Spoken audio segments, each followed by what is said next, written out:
1 times nothing, Nothing. which is still nothing. Hi, Kate. Right. Hi, Dom. How are you? I'm great because it's Catherine Margaret Wilkinson Day. That's me. I was birthed this very day. Technically, though, it's a bit of a stooge because I was born at 11:30 p.m. So I only get 30 minutes of a birthday. So based on that and the trauma which that has given me, I celebrate for weeks. Yeah, oh, sure. Weeks on end. It's a Of course. birthday festival. A festorama. A festorama. Festivus for the rest of us. That's right. Do you Now, happen to know if you were an easy or a difficult birth? I think I was a pretty easy birth. I was an easy baby. I know that much. Because my older sister came out backwards, so I think anything was an improvement on that. She came out ass first. Sad. So I think, I think that was an improvement. I'm just currently doing a $20 scratchy. I didn't win. Never mind. One moment, please, everyone. Thanks, folks. I know this is a thrilling podcast. Yeah, so this is a bit of a tradition. I'm sure it goes beyond just our family, but Sure. it's a bit of a tradition for us to get scratchies for birthdays or Christmas or whatever. And the whole kind of semi-theory is that if we win, we got to share the winnings with everyone. Yeah. So if I win, I'm not going to tell you. That's but fair. So far, nothing. This is a jip. Oh, number 11. Do I have a number 11? 12. It doesn't match. What a cocksucker. Oh, cocksucker from Deadwood. I'm glad that's... I remembered. It's in my psyche. Oh, good. It is in my psyche. I don't think I can call kids that at school. No. Wait, what is this one? Quick game. Find 2 identical snimbles in the same quick game to win the prize shown for that game. Okay. Well, I didn't get quick 50. But who wants $50 when you can get a quick 75? Here we go. No. But who wants 75 when you can get a quick 100? Come on, case. No. But who wants 100 when you can get 200? Imagine if you actually did win. This would be the and most it was caught on recording. thing. I know. No, Dudsville. We should have done the first one. So out of $35 of scratchies, I've come away with $8. Yay. Well done, Kate. That's actually not a bad haul. It's actually not bad. Considering I didn't pay for them, so I'm $8 up. And you always go spend your $8 on more scratchies, which is gambling for you folks. Don't do it. Don't do it. Not worth it. Okay, All Kate. Right. Hi. Well, first up, are you having a good day? Is your birthday good so far? I've had a great day. I was at school all day, and some people are like, take a day off for your birthday, and that would be fine. But my family is at work. Like my adopted family are at work, and the children, and my beautiful friends who I'm doing the production with, Hannah and Jess. And Sean, they just made my day super special, and the kids sang to me, and then we had some grade 5s from next door come in, and then our assistant principal, Russ, he made them sing happy birthday to me, and they didn't even know me, so that was lovely. So I've just been very spoiled. Elise went and got me a coffee, and she was in food tech in the morning and made flippin' nachos and then brought me a plate of nachos, so I cannot complain. Today has been exquisite. And now you get to spend... not the end of your day, because Kate and I were discussing her dinner and her... Yes, Thai food and red wine. Red wine. My tummy's going to be choices. fine tomorrow. I'm not going to be gaseous at all. But you get to hear the finale of our mega Ned Kelly saga. Triplets, the third of 3. I don't think I've ever done a triple. I don't think you have either. So yeah, it was my turn, I guess. Triple smoked salmon. All right, well, shall we do a little housekeeping? Happy housekeeping. Okay, I was trying my best to keep up there. I was like, can I sing housekeeping like a birthday song? But it didn't work. It's housekeeping time now. It's housekeeping time now. It's housekeeping time now. So you better listen up. Hip Don't hip worry, hooray! folks. Yay. Oh, goodness. It'll be a long one, folks. Yeah. But let's So it's going to be a long one, but a good one, which is what we like to attract. Yeah, and I've got quite an awesome bonus episode for us, which is kind of like an added mystery. So, ooh, we love a bit of mystery. Yeah, we do. But quickly, housekeeping, folks, go check out our socials, our YouTubes. It's all shittin.bricks.podcast. You can't go wrong. It's easy to find. Mm-hmm. We're one of a kind, that's for sure. Easy to find. We're one of a kind. And while you're at it, like I was just alluding to, we do bonus episodes every freaking week because we love spoiling you. And the way to do that or hear them is to go become one of our brickies on Patreon. Mm-hmm. Again, shittin.bricks.podcast. Straightforward. And you just sign up and it's only it's like $5, I think, is the starting out one. It's easy. You got $5 a month, folks. It's a dream. It's fine. It's easy. Just do it. Do it. And last but not least, this is our year of ratings and reviews. So just go, after the episode, go give us 5 stars because we know we're worth it and you're worth it. And maybe she's born with it. Maybe no, that was wrong. Because you're worth it. Maybelline's a sponsor of ours. They are. They don't know it and they don't give us anything. But do you know what's great? I've got some volumizing spray in my hair and it'll do whatever I want. It's working for you. Thank you. A real bird's nest vibe going on. Sorry, I'm very distracted. That's fine. I should also mention we're also part of the BooPod Network. We normally feature a BooPod Network podcast, but we've just gone through the full series of them. We have. So we're going to take a bit of a break from that while we do a bit of a reshuffle. And also we usually do a Halloween special. I know that's in October, folks, but that's how early we start planning these things. So we gotta we're doing a pretty epic one this year, which will be lots of fun. So stay tuned for that. Please. Okay, Kate, that is the end of housekeeping. Housekeeping done. I have the juiciest bit of goss for you before we get into our final chapter of the Ned Bush, I was about to say. The Ned Bush. Before we go back into the bush. The Ned Bush Kelly Outlaw. Bush. Yeah. We have an official hater. Someone who's not a fan of us. Okay, but takes the time out of their day to make sure that we know that. Great. Absolutely. Great. And sounds like a fan to me. Oh, it makes me really, really happy. And Kate and I don't sweat it, folks. I don't know about it yet, so I might sweat it. Yeah. Kate doesn't even know what I'm talking about. Nah. So I'm not going to go into detail because I don't want to give this person any airtime. I just want to say a couple of quick little words and then we're going to get into our final chapter. But suffice to say, Kate and I don't know everything, even though we like to think so. That's amazing.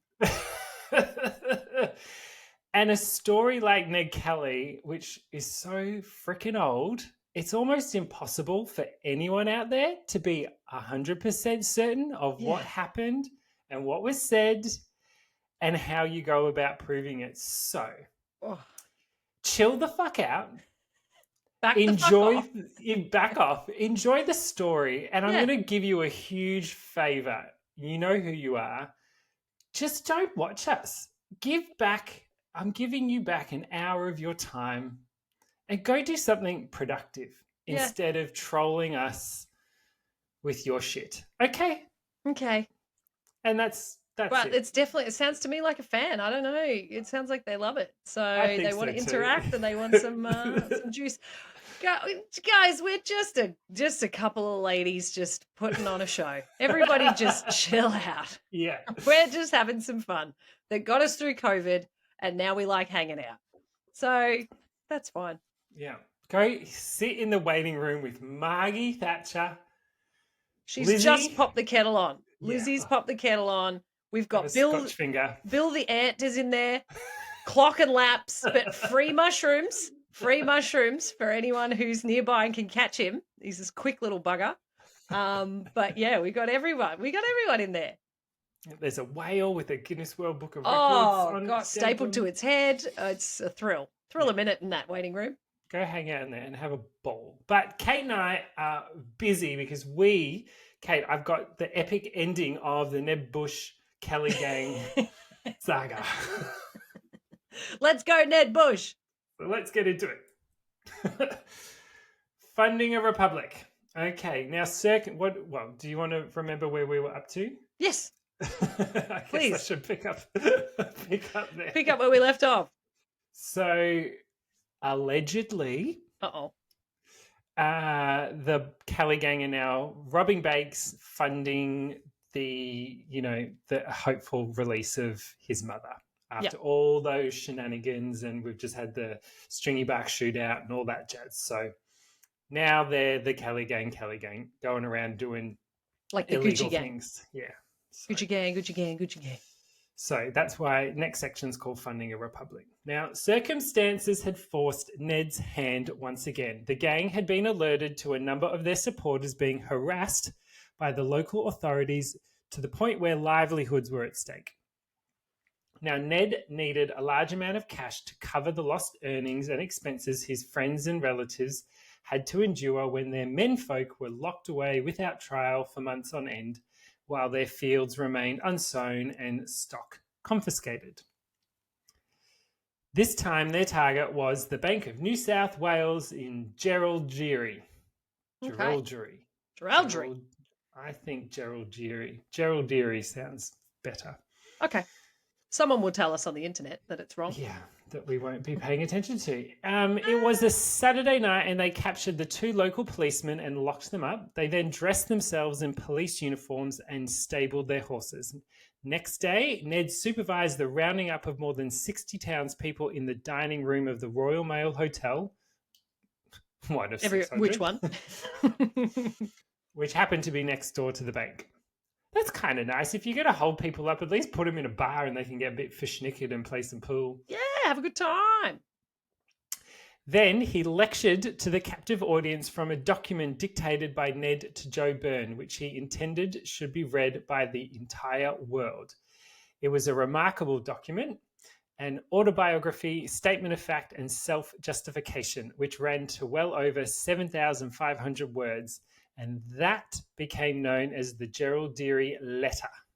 So I've referred to that already in a couple of episodes, but I could have read a lot from it, but it is a heavily utilized resource in this story. And if we take it as fact, allegedly, that it was written or, dictated to Joe Byrne by Ned Kelly, it's like an account of everything that happened. So obviously it is biased, folks. That's just the nature of history. It is. All history is biased. Yeah. Okay, on Monday morning, Ned went in search of the local newspaper editor to have it printed, but the editor had gone into hiding. Oh. Not surprising. Ned had planned to distribute his manifesto after having it printed by the editors Samuel Gill. However, Gill, after hearing about the new police in town by a Mrs. Devine. Oh, Devine. Mrs. Devine. Yeah, she was spreading a goss, and she's like, "There's a couple of robbers, policemen that have I come do to declare. town. I do declare they look like a funny sort." So anyway, Mr. Gill hightailing out of there. Didn't believe it. Doesn't want a bar of it. Now, carefully checking to make sure all the telephone wires out of town had been cut, Ned then proceeded to rob the bank. I love that the robbing of the bank is like, oh, shit, we should get around to doing that. Yeah, we should do. We need some cash. What are we doing? Rob Busy the bank. writing my manifesto. Yeah, that's it. Yeah. I'm just going to just go away on a retreat. I need to finish this manifesto. But Ned, we need some cash. Yes. I'm up to chapter 7. Leave me be. Yeah, we'll get to it. Hold your horses. Yeah.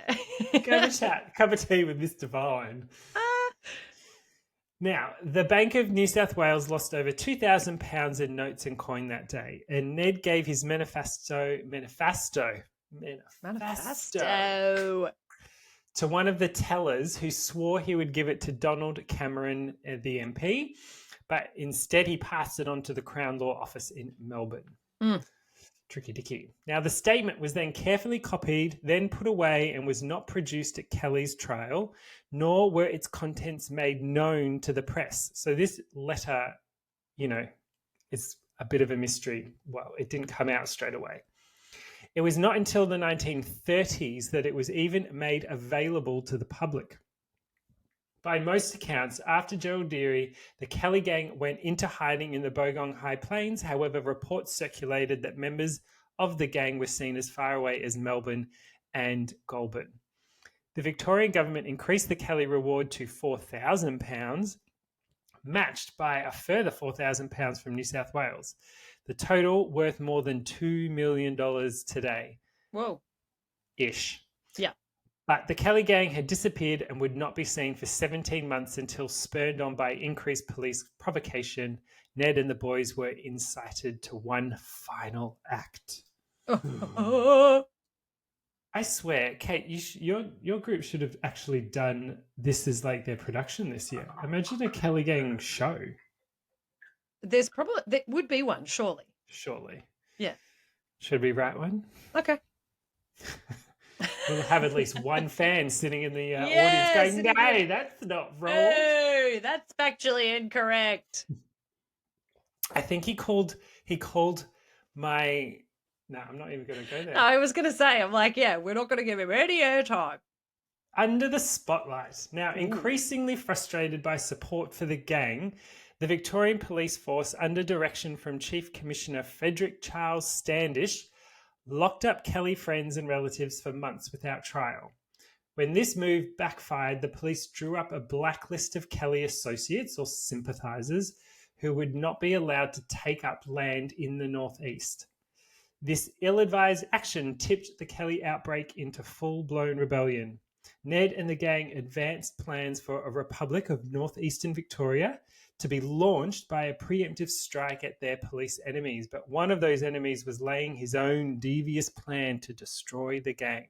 So can you believe, like, the intention was to actually, incite a rebellion? Okay. Some cojones.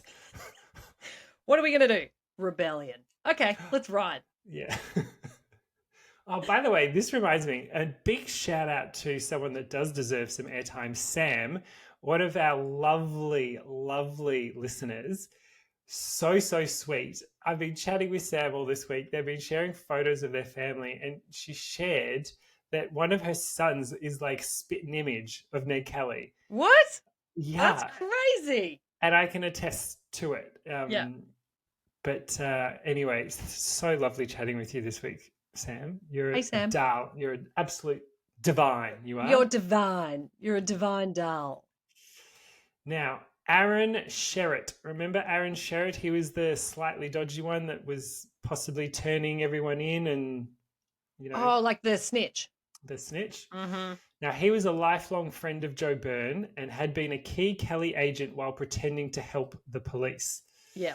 A detective set out to incriminate Sherritt in the eyes of the gang, and a detective by the name of Ward put in motion a bloodthirsty trap using Sherritt as the bait. So by spreading rumours, falsifying reports, and even stealing a saddle, Ward managed to put Sherritt under the spotlight. By making Sherritt his number one informer, even if his leads were vague at best, both Joe and Ned were alerted to a spy in their midst. Now, if they broke from cover to kill Sherritt, the police would at last have a chance to capture or kill the outlaws.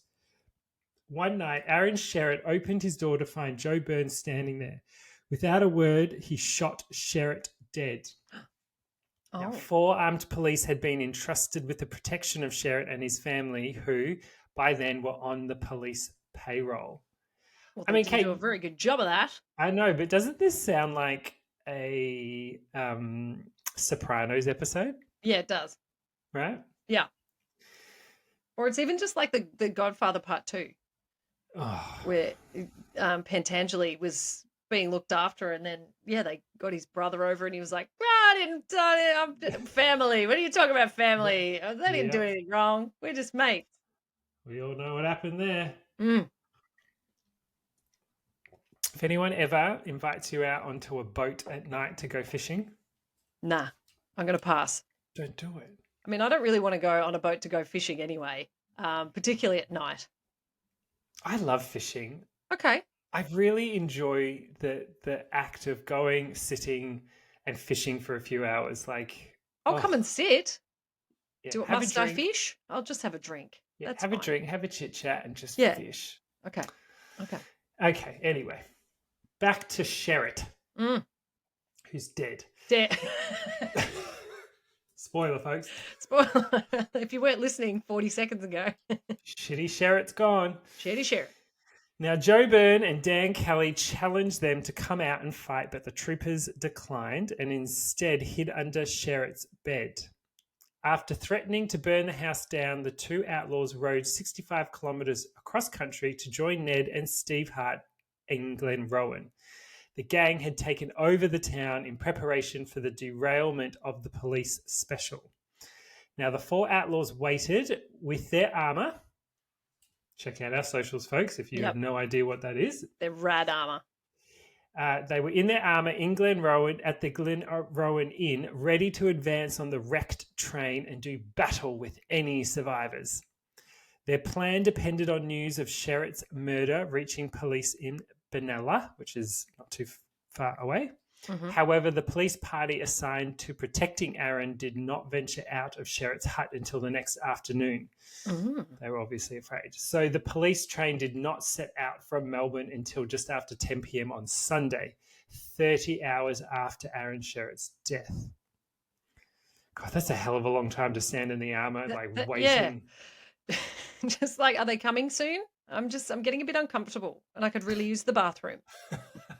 It's been 26 hours. Yeah. Now, on Saturday, June 27th, not that far ago, well, anniversary-wise, it was in 1880, so folks, that is a while ago. Yeah, it was a while ago. The Kelly gang captured the railway station at Glenrowan. Ned Kelly knew now that the time had come to stand and fight. Mm-hmm. A crowd of people from the tiny railway town was herded into Mrs. Anne Jones's hotel near the station. Ned suspected that the talkative Mrs. Jones was a police spy. She's so talkative.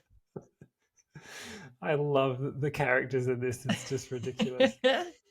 Characteristically, he chose her hotel rather than the other one at Glenrowan, which is called McDonald's Railway Tavern, mm-hmm. in which to make his last stand, with the local policeman, Constable Bracken, having been made prisoner and the telegraph wires cut. The Kelly gang then proceeded to drink with the locals. Oh, okay. And they're like, now, Ned, you said your name was Ned, wasn't it, mate? All right, now tell me about this bloody helmet you got on. It's making it a bit tricky for you to have a couple of schooners with us. But talk to me about that, mate. Why don't you? Did you want a round of pool? You might struggle a bit in that iron armour, but let's give it a go. Why don't we play for thruppence? We'll play for thruppence.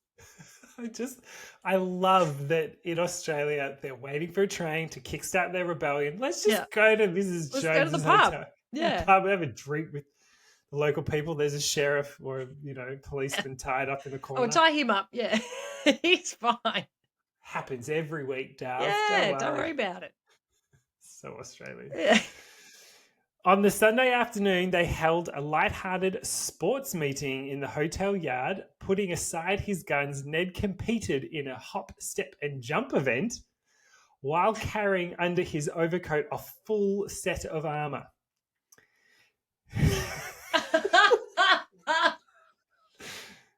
That is also really Australian. A hop, step, and jump. So a triple jump comp. Yeah. Full armoured out.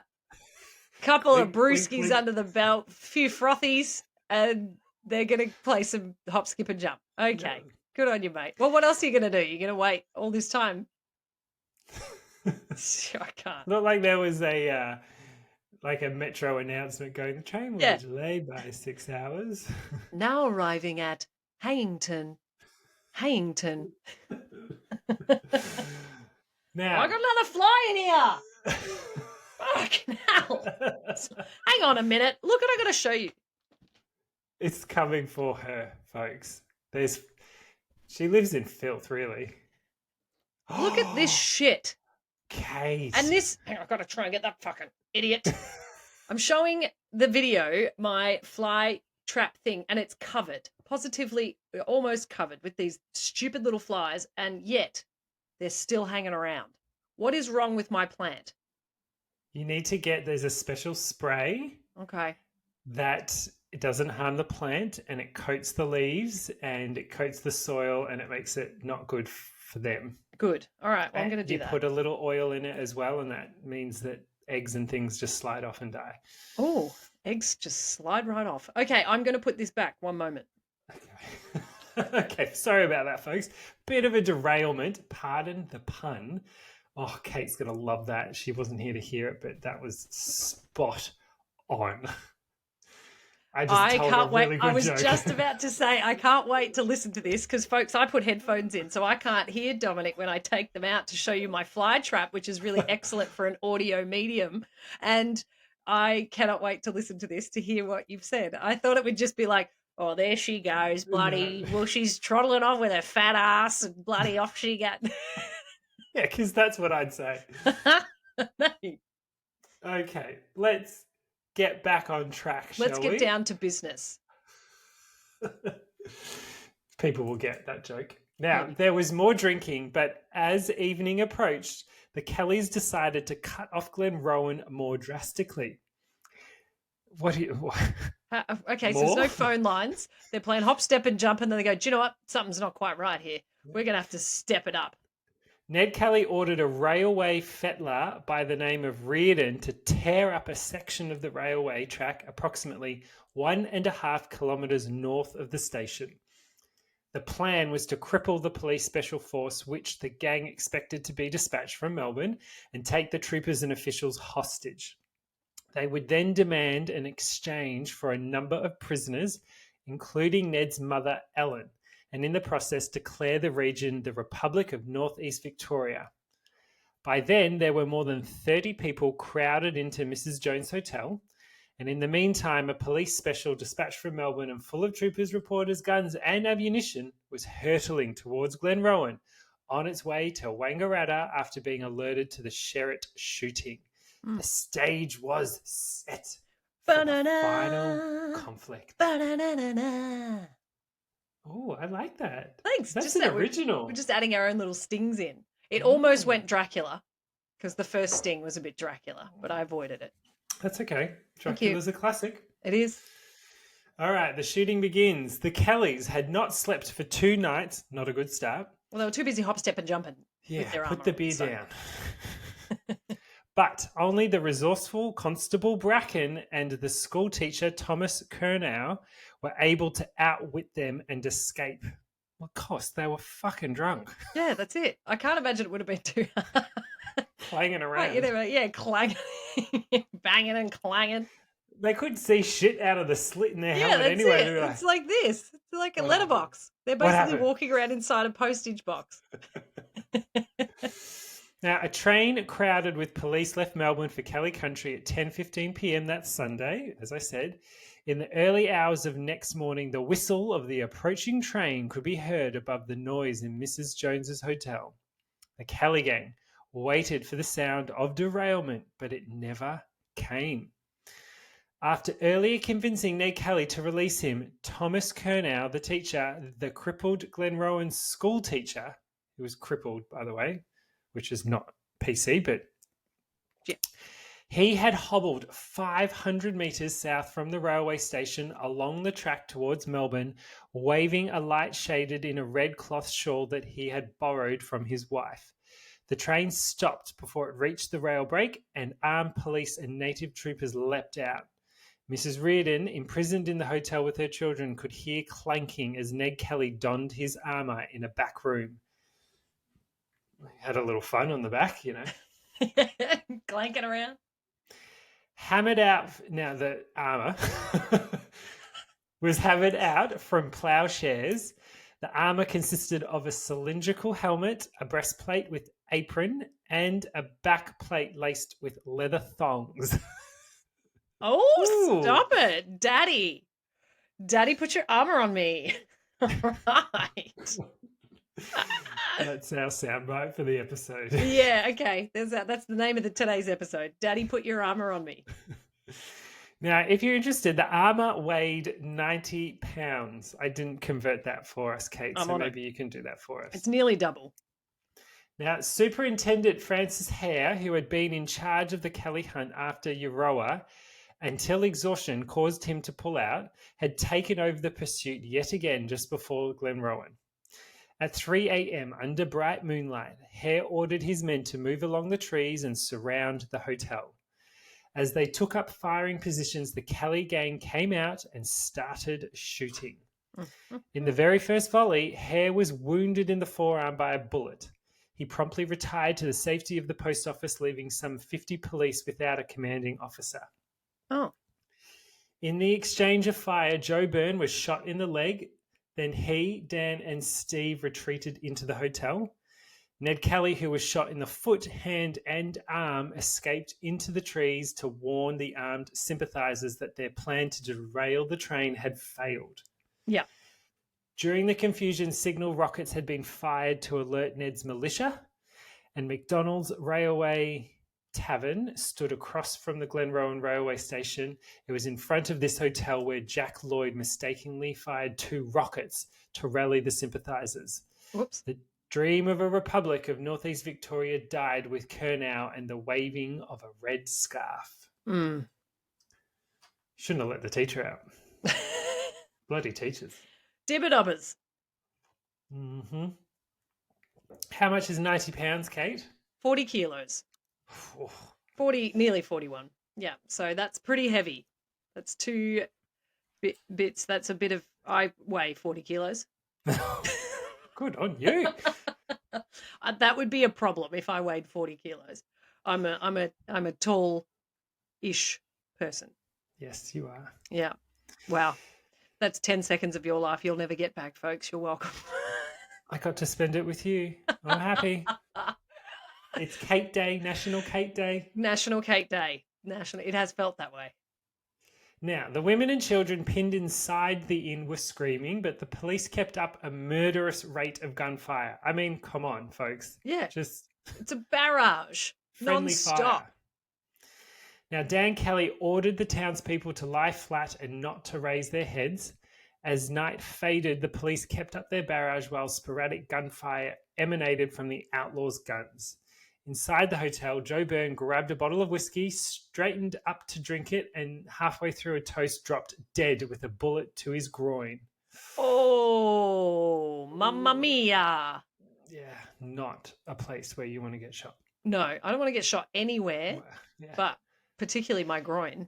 Do you know what? Is this weird? But I wouldn't mind seeing what it was like to get shot just one day. Yeah, but just like a flesh wound, just like across my tricep or something, just like in the movies, because that's real. And you just put a cute little bandage on.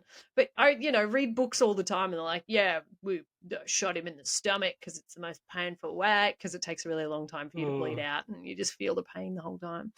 I don't know if I want to get shot. I mean, look, in the grand scale, I understand there are people that are killed regularly by being shot. Yeah, so I'm trying not to be insensitive here. No. Oh my God, something moved. No, it was a ruler. Oh God, I thought you'd lost your drink. No. I've got a fly infestation and you've got a possessed ruler. Yeah, it just fell over. Anyway, let's move on. No shooting here. So he was shot dead. That's sad.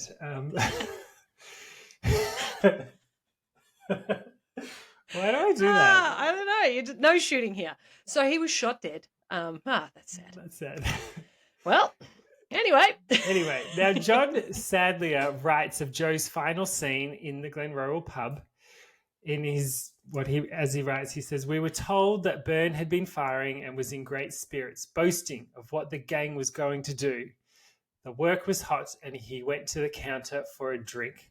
Finding that the weight of the armor prevented him throwing back his head to swallow the liquor, he lifted the apron-shaped plate with one hand, while the other he lifted the glass to his mouth.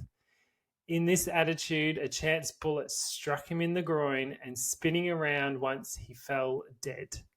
I mean, I don't think you die immediately from a groin shot, so There's some again, big arteries licensing. around there, though. The one that Yeah, runs down the ephemeral, I think it yeah. is. Accounts say that a moment before the bullet struck Joe Byrne dead, he offered the toast. Here's to the bold Kelly gang. Another report states that he said many more years in the bush for the Kelly gang. I mean, He's folks, just choosing the Kellys. yeah. What's true, who knows? Now, dawn was breaking. The townspeople, by then almost hysterical, started to brave the police barrage to come out. Mrs. Reardon, clutching a shawl round her baby, stepped out from the hotel veranda. This bloody sounds like it's a bit of a debacle, this Yeah, whole... there's a bit. Yeah, it needed a little bit more planning. Mm. Now, Mrs. Reardon heard a policeman, afterwards identified as Sergeant Steele, call out, "Throw up your hands or I'll shoot you like a bloody dog." Why would you shoot a Okay. dog? Yeah, don't do that. And She but she's carrying her baby. baby. It's a human shield. Is that what you're thinking? You know what? No, yeah. Oh, just yeet the baby into the air. Don't shoot me. Now she ran forward, Steele fired, and the bullet passed through the shawl, missing the baby by inches. Okay. Two other children were not so lucky. One was wounded and another shot dead, with another youth wounded only a few minutes later. Like, it's a fucking shit show. Yeah. This isn't good. No, they're not doing a good job. No, on anybody's part. This is bad. Okay, the bunyip. Sometime before dawn, Kelly returned to the hotel only to see Joe Byrne lying dead. He then appeared outside.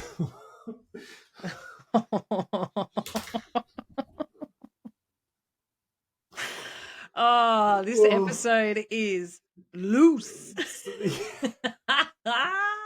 I was trying so hard to play it cool then. You did really well up until the point when you didn't. Okay. Okay. Now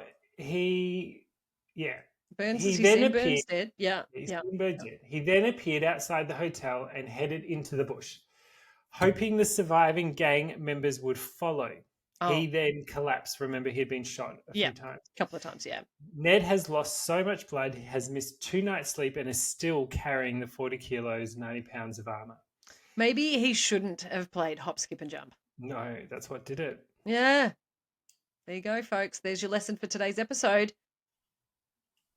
Don't hop, skip, or jump if you are planning a rebellion.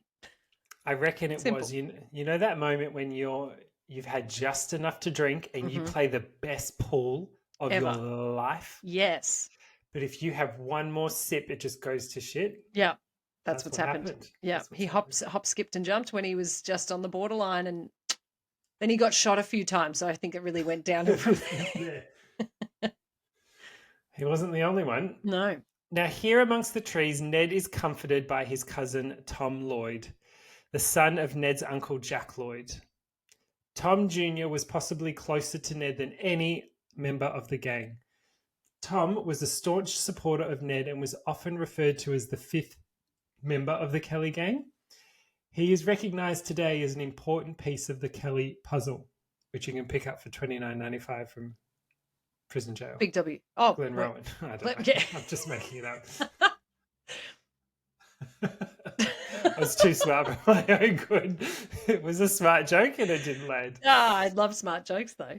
Now, Tom was a friend, an advisor, a strategist, and a tactician to the gang. And during the Kelly uprising, he was a formidable leader of the sympathizers, which led to his arrest. It has been said that in other circumstances, he could have been Ned Kelly. Tom and Wilde were mainstays of the Kelly gang, but where Isaiah Wilde Wright was arrogant, Lloyd was far more guarded. Mm-hmm. And when Tom goes to visit Ned in prison prior to his hanging, Kelly tells him where to find a planted saddle. It highlights the bond these two bushmen shared. In later life, Tom became a respected farmer and lived into his 70s. Wow, okay. Which is quite cute. And in my own little queer mind, they were like Brokeback Mountain and they were in love. Okay. They were cousins. No, yes, they were cousins. Oh, yeah. So I'm again not going to yuck someone's yum on this podcast.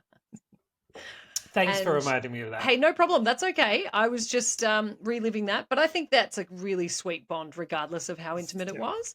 Yeah. And yeah, so and for him to live into his 70s, Tom Lloyd, that's nice. Good on you, buddy. Good on you. Now, at this moment, he could have escaped. Most men would have. Not Ned Kelly. Instead, he goes back to rescue his brother and Steve Hart. As the sun rose, out of the ground mist came an apparition limping in dented armour, one arm extended and his gun in his hand. Senior Constable Kelly was reported to have yelled, "Here's the bunyip, boys!" And bullets rang out against Ned's armour as he walked slowly towards the police front line. A railway guard named Jesse Dowsett stood his ground, firing at Ned Kelly's legs. Then Senior Constable Kelly, seemingly regaining his wits, also fired at Kelly's legs, as did the trigger-happy Sergeant Steele. Ned at last fell, and within minutes police had surrounded the grotesque figure of the outlaw.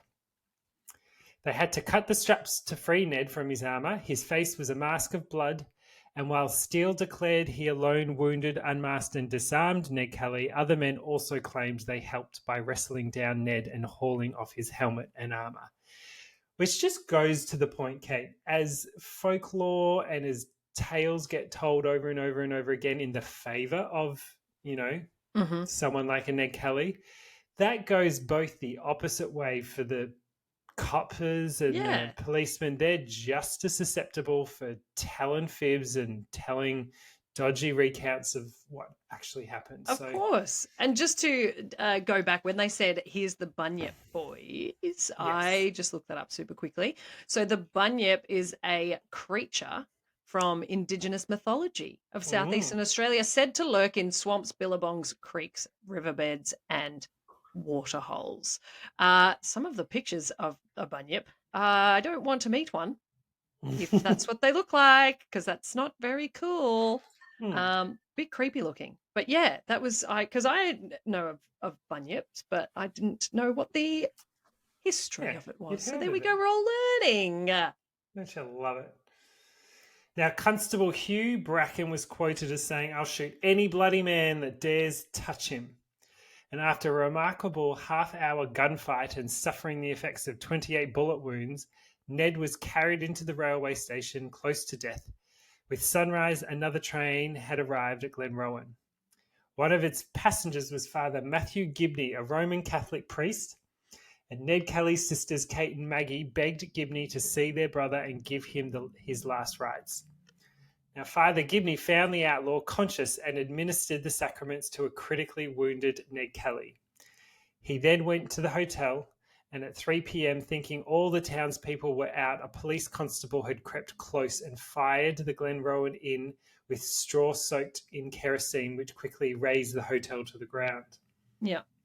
Someone cried out that Martin Cherry, a townsman, was trapped inside with the outlaws. So with great courage, Father Gibney went into the blazing building with hands raised high to show he was unarmed, but no shots rang out. Father Matthew Gibney fought his way through to a back room where he found the lifeless bodies of Dan Kelly and Steve Hart. And giving evidence later at the 1881 Royal Commission, the priest gave it as his opinion that the outlaws had committed suicide, probably by taking poison. Oh. The bodies lay side by side, heads propped on folded blankets. Martin Cherry was rescued but later died from a police bullet wound to the groin. There's a lot of groin shots. There's here, so many folks. groin shots. Yeah, I guess they were going to try to avoid the armor. They were just looking for any of the weak areas.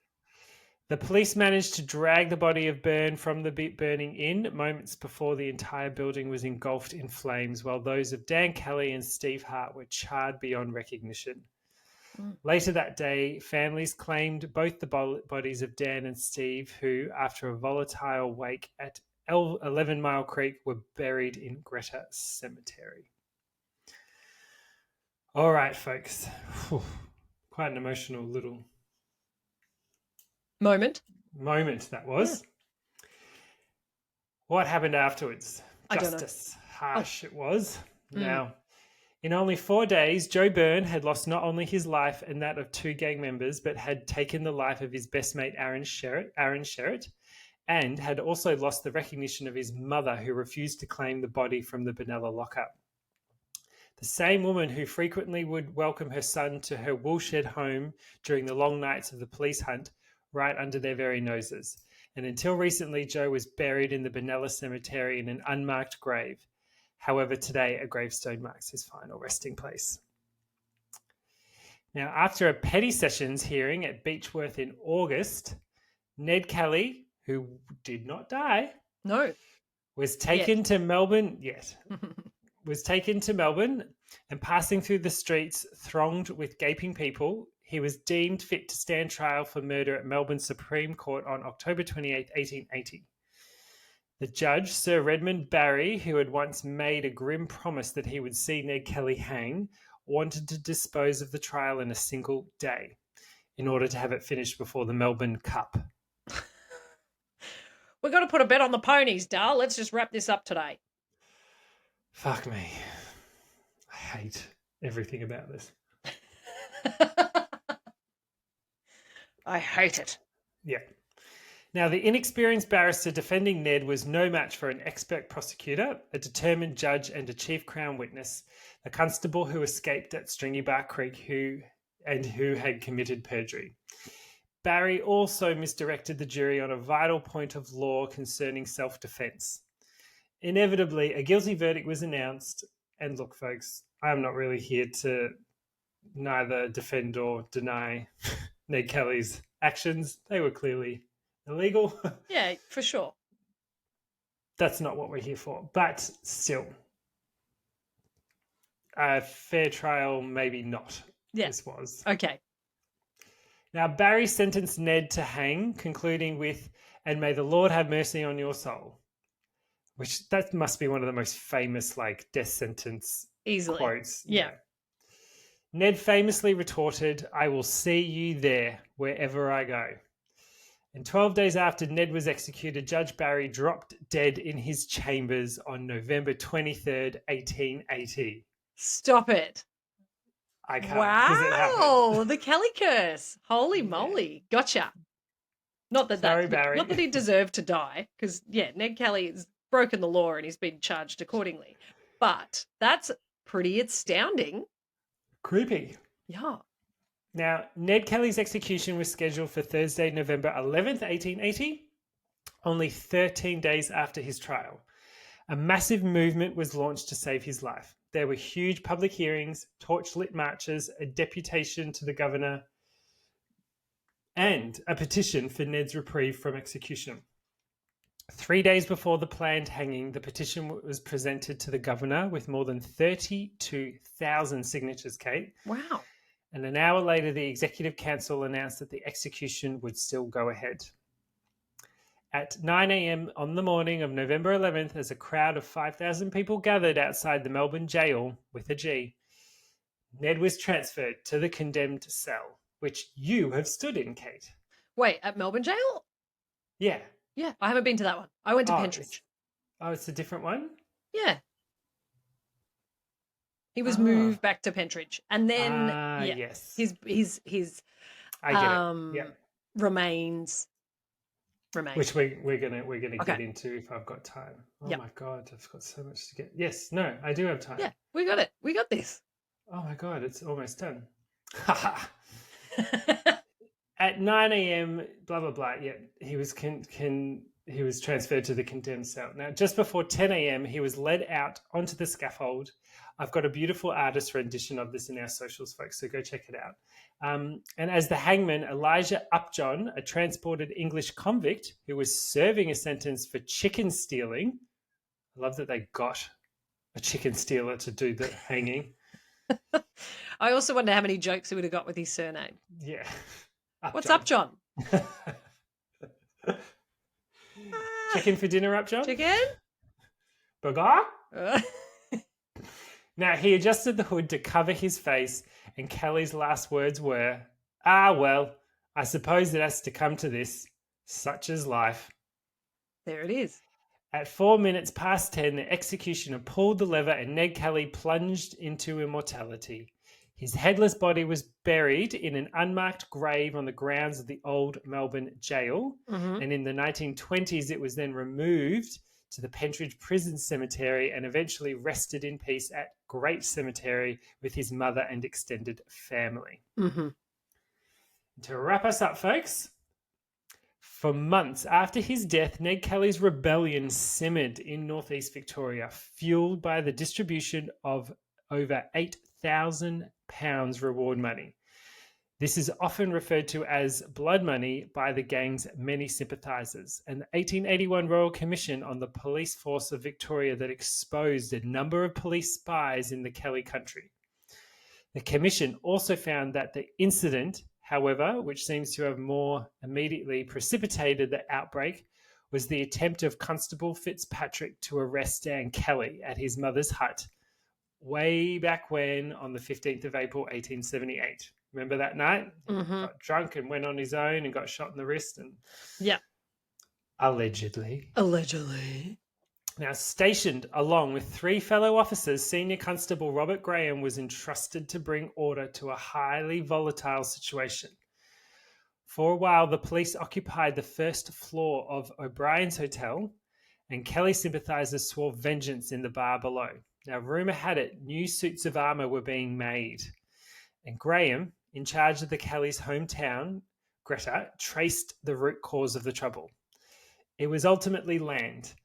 And given an equal right to take up land and equal justice, the Kelly people quickly subdued the few hotheads bent on violence. So Constable Robert Graham, along with his new wife, Mary Kirk, managed to gain the trust of Mrs. Kelly and her family and to become a respected member of the community. Ellen Kelly, who died in 1923 at the age of 91, Whoa. outlived not only a number of her own children and grandchildren, but most of the antagonistic constabulary as well. Supposedly, her last words to her son Ned were, "Mind you die like a Kelly, son." That's pretty cool. And that, folks, is the end of the tale of Ned Kelly, the bush outlaw. Yay, Dom. Well done. Look at you go. That was epic, eh? That was so epic. That was 3 epic stories of the Kelly gang, the Bush Boys. And I still feel like I rushed through it, but so much happened. And it did. Anyway. No, it was great. I really enjoyed it. I learned so many new things. Yeah, I feel I've heard a few different versions or whatever, but I like the way that this particular one was written, and I lifted it from a few ABC articles and a few other historical websites, but I really liked this one. Yeah. Unreal. So, well done. So next week, Kate, it's your turn finally. It's my turn. It's my turn. I'll be back on the mic, spitting out some rad tunes for all you crazy cats and family folks and friends. I don't know what I'm doing yet. I'll be perfectly honest. That's okay. And do you know what? Maybe this is a good call out to some of our regulars, like, you know, the Amy's and the Sams and there's so many. Yeah, James, Chelsea, Jessica. Tell us what you want to hear, because we're on a bit of a countdown. This is 10 episodes to our 100th episode. That's right. Kind of the mark of the countdown. That's it. So what do you want to hear? I think we should almost do a bit of a best of compilation at some point as well. Go right back to the early episodes where we first started and take some little clips and bits from there so that our new listeners can hear some of that stuff if you've not gone back and listened. So yes, reach out. Tell me what you want to hear about. And if something pops up between now and next week, I will take that on board. If you've got any questions from episodes as well, can also delve into that a little bit more deeply. Dom, before we go, I have a question for you. Sure, shoot. My role question for this week, which I'm going to start incorporating it more. But now, ignoring any gender stereotypical, whatever version of these 3 options you choose, Yep. What would you rather be? A pirate, a samurai, or a cowboy/girl? Oh my goodness, this is hard because I've been one of these at every point in my life. Ooh, okay. Well, Like like as a previous kid, lives? Oh, right. Yeah. Okay. Yeah. I was obsessed with pirates Yeah. and treasure and all the pirate movies and all that sort of stuff. I mean, when I lived in Texas, I was a cowboy, Yeah. legit. So cool. And what was the third one? Samurai. Samurai. I lived in Japan for a little while, and I know so much about samurai life. Oh, I don't know. You can only Okay, pick one. no to cowboy. Cowboy's out. Okay. Um, being a pirate would be a hell of a lot more fun than being a samurai. This is really hard, but I don't think pirates had really bad teeth. Okay. And we know you're thinking about teeth. life. Yeah, okay. Quality of life was not so great for a pirate. Yep. So I'm going to say a samurai. All right. Thank you very much. Thank you for answering. I appreciate you. They're pretty good. I'm starting my list. I've got a new list for this term, so I'll keep them coming.